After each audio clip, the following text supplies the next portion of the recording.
My name is Catherine Lloyd. I studied art history and I loved my first degree. I learned to speak Korean. I think that's fun.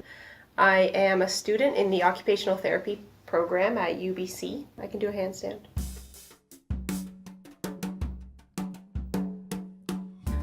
I think a lot of the time when people hear the words occupational therapy, they think right away about occupation, career.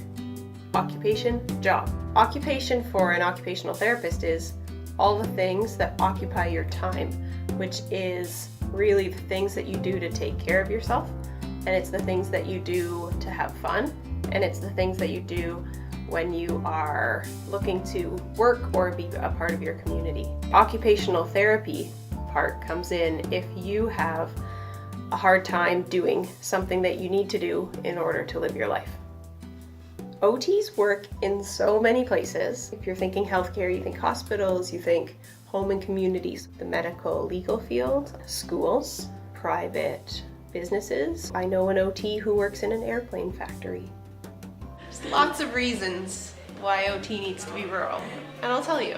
One, when you look at rural communities, especially in BC, you find that they are underserved. When you have an occupational therapist who comes to provide healthcare, what you get is not just one person who specializes in one area, but you end up with a healthcare provider who has a really wide lens to view health and well-being. And if they have to make home adaptations or provide equipment for that person, they can actually see them in their day-to-day life. If you want to get a picture of what your day-to-day might look like, we do home safety assessments. We test people's range of motion.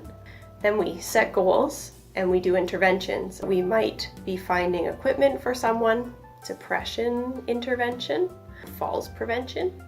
The nature of being an OT is often incredibly creative. They're always adapting their environment and they are designing equipment for people. You might work with engineers and you might create something out of the blue.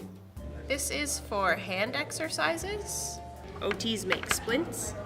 I have a sock aid, help you put on your socks. I have a long-handled reacher. The OT program at UBC is a 2-year master's program, 23 months straight. They're looking for a sociology, psychology, and anatomy and physiology credit. But otherwise they accept any undergrad 4-year bachelor degree. I hope that students will think about the fact that if they know right now what they want to do, that's really exciting. If they want to be an OT, they should go and see if they can shadow an OT. I also hope students know that if they don't know what they want to do, I think that's totally normal because I had no idea in high school. When you work with someone in a setting where you've made it safe and you're working to find that unique self, I think, just the nature of humans, it's going to be an interesting adventure.